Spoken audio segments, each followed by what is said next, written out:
Come back to the next session of the discussion.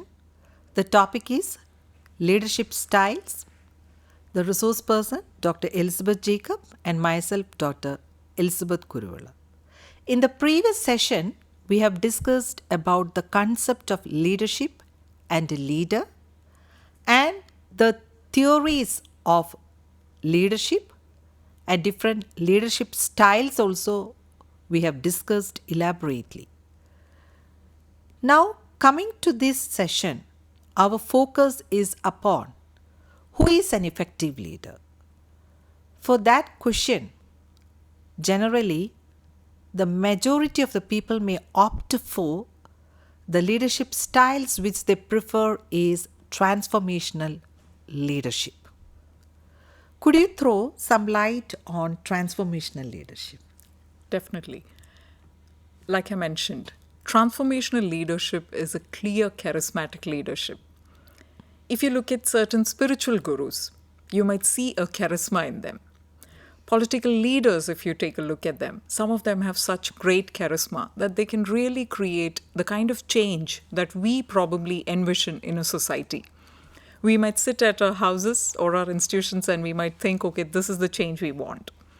But acting upon it becomes a huge challenge for us. But for charismatic leaders, just their presence creates the change.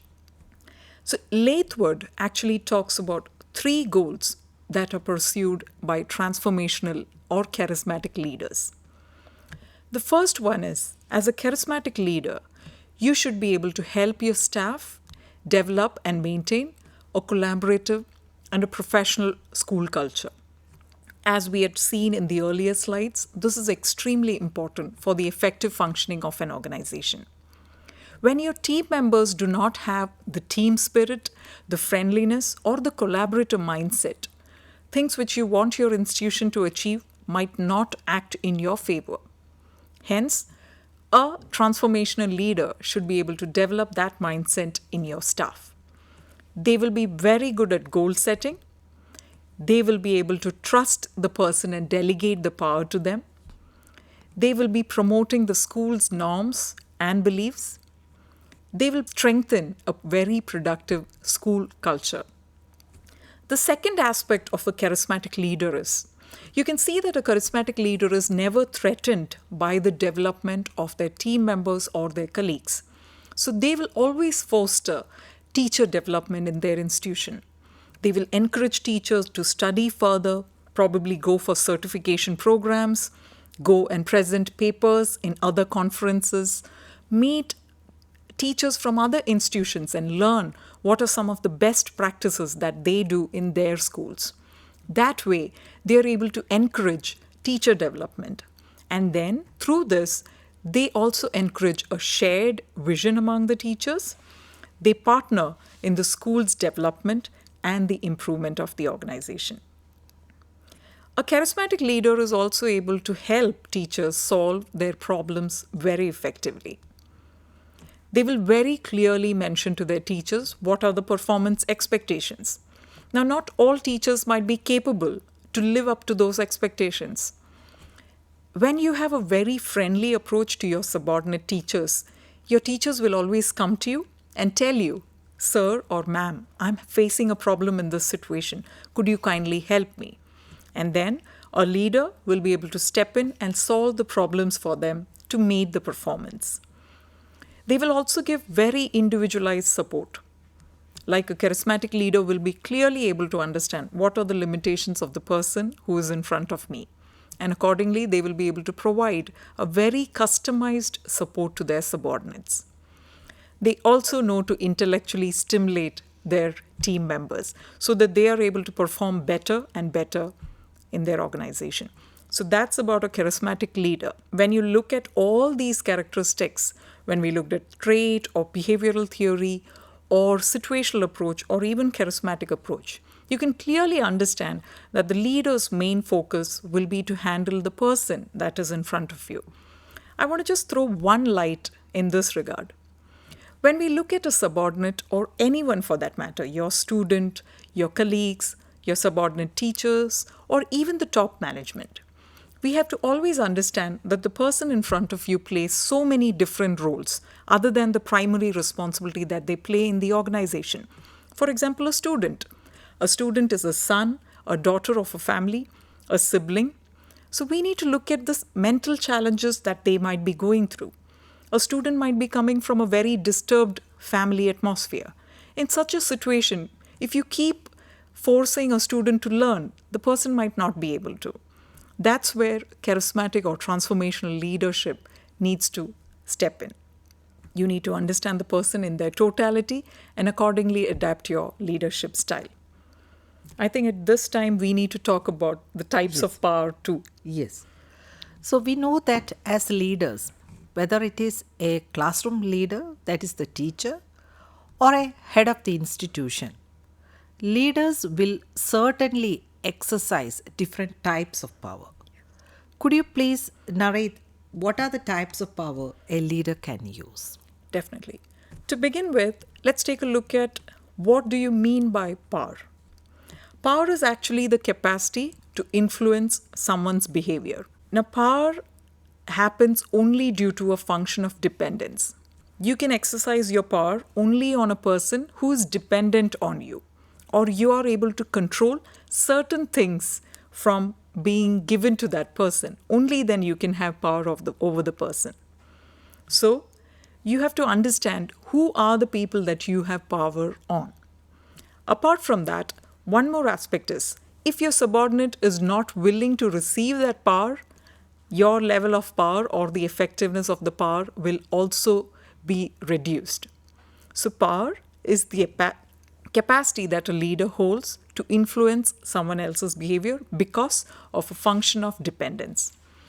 Looking at the different types of power, there are 6 different types of power which you can exercise in your leadership or your situational approach or the institution that you're a part of. Here are the 6 ones, which is coercive power, reward power, legitimate power, expert power, referent power, and information power. We will take a look at each of these different types of power in detail. To begin with, first one is coercive power. Coercive power actually relies on threats and punishments. At this moment, I want you all to reflect back on those teachers who were threatening you or who were punishing you to perform better in your organization or in your school structure.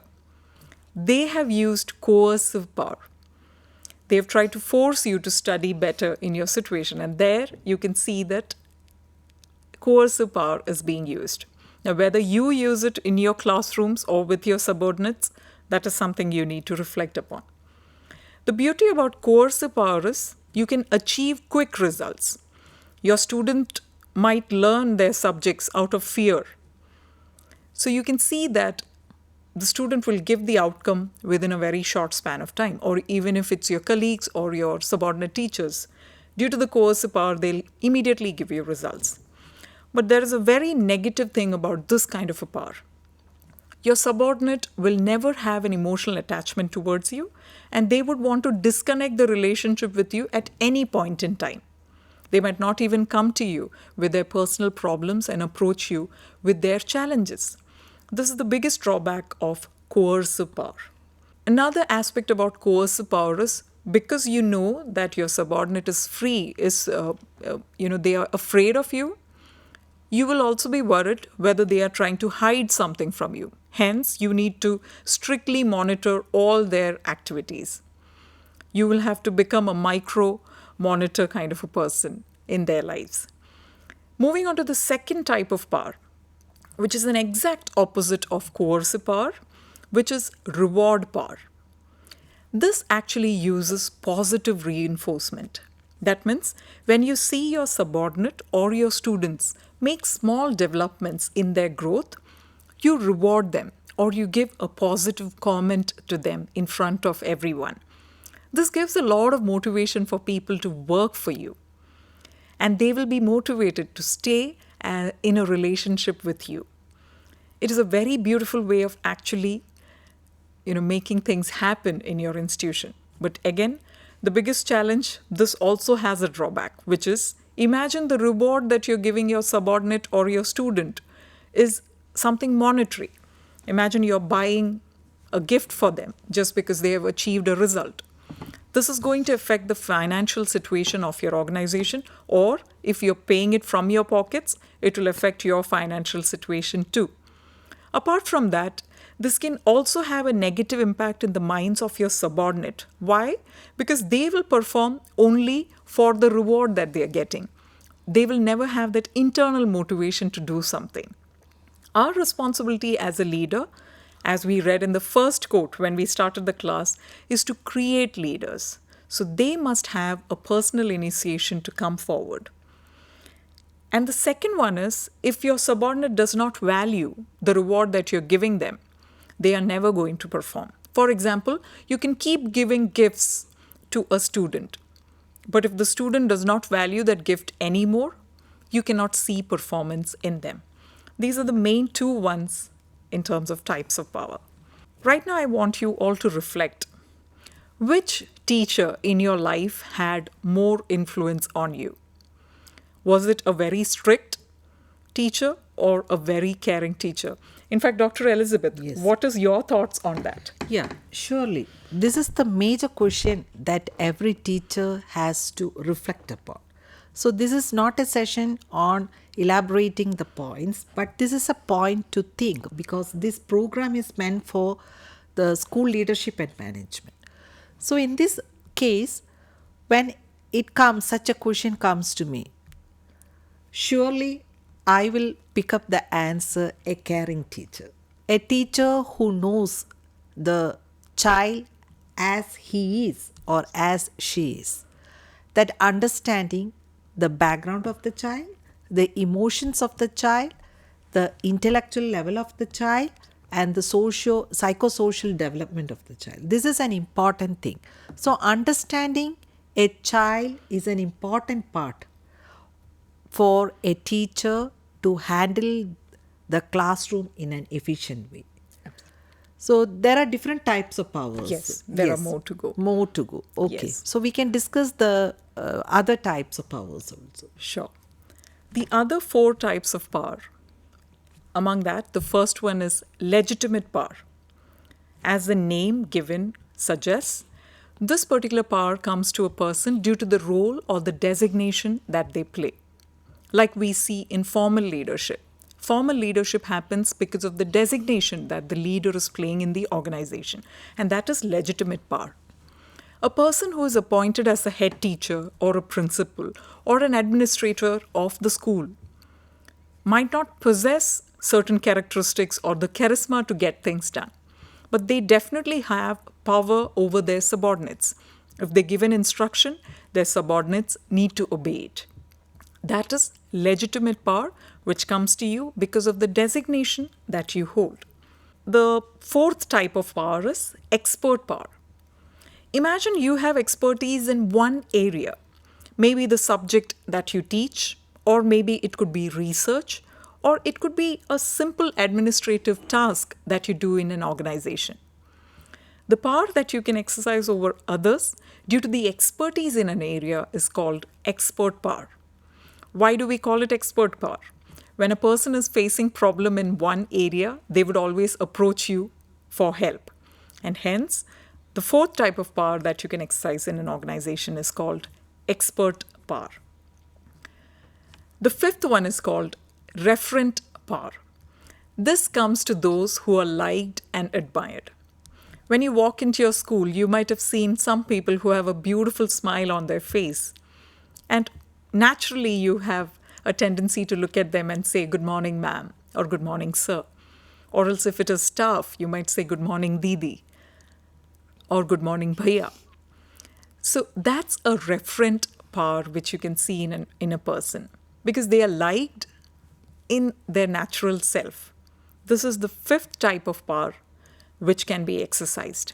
So imagine you become a person who is very much liked by others, automatically you will have power over others. So here is an example which suddenly I recollected. I was just talking to a friend of mine. This person is also heading an institution, and this person said, normally when I go and speak to my subordinates and have a very personal conversation with them in terms of their problems of life, and with that, when I discuss what are the targets that we have, the goals that we have, I can see that they automatically perform. This is because there is a liking or an admiration towards this person.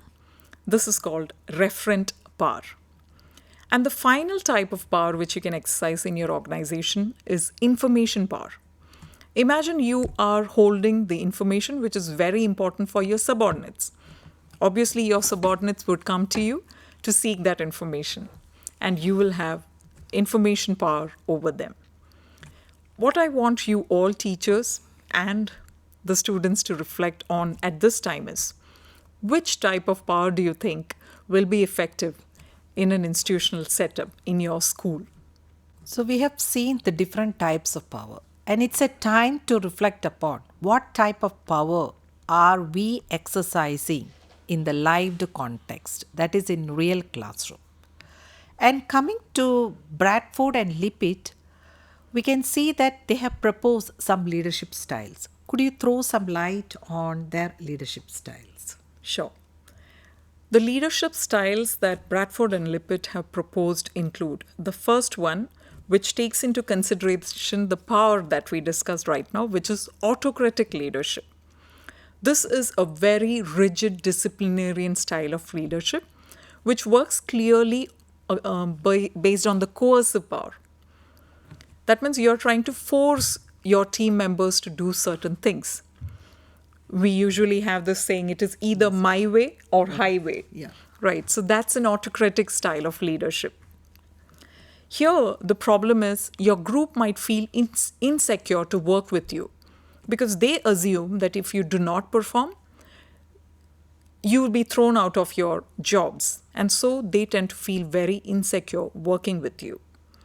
They will also be always tensed to approach you with their problems, or even if they are facing a difficulty in the task that they are handling. They might not come and approach and tell you, sir or ma'am, I'm facing this problem. This is autocratic leadership style. The second type of leadership is democratic leadership style. The beauty about democratic leadership style, we live in a democratic country, so I think we all can understand what it means by a democratic leadership, where you try and understand what are the ideas of all your team members and you try to bring a collective opinion. That is a democratic leadership style. The beauty about this leadership style is everyone feels important in the organization and they will be willing to share their ideas. We must never have this mindset that only we know everything and those sitting in front of us, even though they are much more less experienced than us. We must never have that attitude that they don't know anything. We must always look forward for information or new learning approaches from them. This is a democratic leadership style. In such a leadership style, you can see that the group members will be extremely motivated to work with you. And the final one is called laissez-faire leadership style, which is you give complete freedom to your subordinates. I'm sure you might have heard of certain corporate jobs in which the boss gives complete freedom to their subordinates. The boss completely trusts their subordinates. This is called laissez-faire.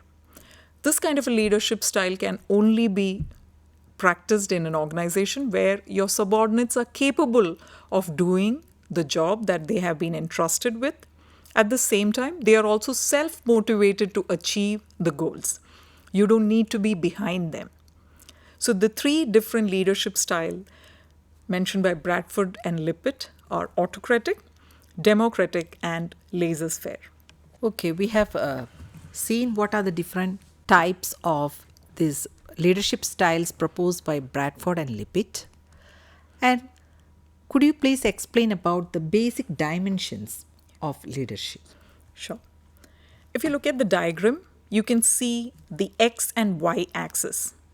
In the X-axis, the dimensions are spreading from autocratic to democratic leadership style. And in the Y-axis, you can see it from permissive to directive style. Autocratic, as we just now understood, it is about having a coercion over the team members.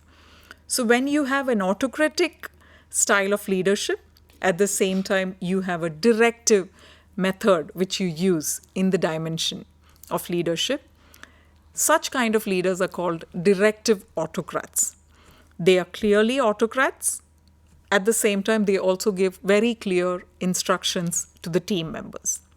At the same time, when you're permissive, at the same time, you also follow an autocratic leadership style. They are called permissive autocrats. That means they permit a little bit of a freedom to their team members. At the same time, they also have a very coercive power over their team members.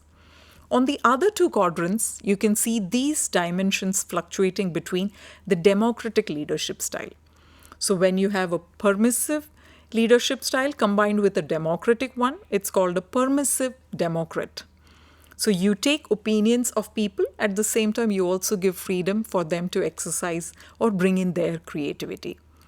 The other dimension is where you are a directive democratic person or a directive democratic leader. You give instructions, you take ideas from your group, at the same time you also give instructions so that there is some kind of a uniformity among the activities that your school actually does. There are also other two dimensions when it comes to leadership, which we had already discussed, which is task orientation and people orientation. If you remember, concern for results and concern for people. Again, in this, you can actually see 4 different styles of leadership. A completely strong concern for results or a task-oriented leader will follow 2 types of leadership. First one is an exploitative autocrat. That means you never look at the person in front of you as a human being. You try to give more and more workload to the person. You expect clear results from them. Whether they go home and work, whether they work while they are traveling to their home and to their workplace, that is not something that you're concerned of. This is called an exploitative autocrat. Probably not effective when it comes to an institutional setup. A little less focus on task orientation brings us to the second type of leadership, which is benevolent autocrat. You will be an autocrat, you will use power, you will probably give workload too. At the same time, you will be a little more benevolent towards the person. You will give a little more freedom than a complete exploitative autocrat. You will try to understand what is the situation and accordingly help. When it comes to people orientation, again, there are 2 types of leadership. One is participative, wherein you take people's opinion and accordingly execute. And then we have, again, coming to the same leadership style, which is democratic, where you take ideas from the people. In these 2 leadership styles, you can see that the leader is very high in their dimension of people orientation. To be an effective leader, it's better that you blend both task orientation and people orientation in your style of leadership. So we can see that this task orientation and people orientation, there is a leadership continuum. We call the term as leadership continuum. So that is always necessary in every walks of life.